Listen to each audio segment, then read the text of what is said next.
કેવી લાગી રહી છે ગરમી?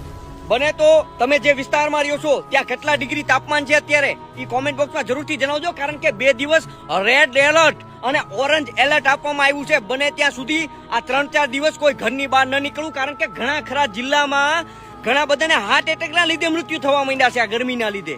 તો આ ગરમી મેં ગયા વર્ષે એક વિડીયો બનાવ્યો હતો, બને તો આ વિડીયોને શેર કરજો. આ વિડીયોને હલકાઈમાં ન લેતા ખરેખર, કારણ કે ગયા વર્ષે મેં વિડીયો બનાવ્યો હતો ત્યારે મહત્તમ તાપમાન ગયા વર્ષનું 44 ડિગ્રી 44.5 ડિગ્રી હતું, અને આ વર્ષે તમે જોયું કે 45 ડિગ્રીને પાર થઈ ગયું છે તાપમાન. બરાબર, દર વર્ષે 1-1.5 ડિગ્રી તાપમાન વધે છે. તો આ ખરેખર એક પ્રકારનો ખતરો કહેવાય આપણી માટે.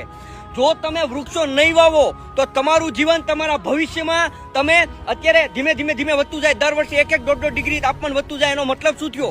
તમારું જીવન ખતરામાં છે, એટલું યાદ રાખજો. ધીરે ધીરે આ તાપમાન 50 ડિગ્રીએ પહોંચી જાય, પછી 55, પછી 60 ડિગ્રીએ જયારે તાપમાન પહોંચે ને ત્યારે માણસ જીવન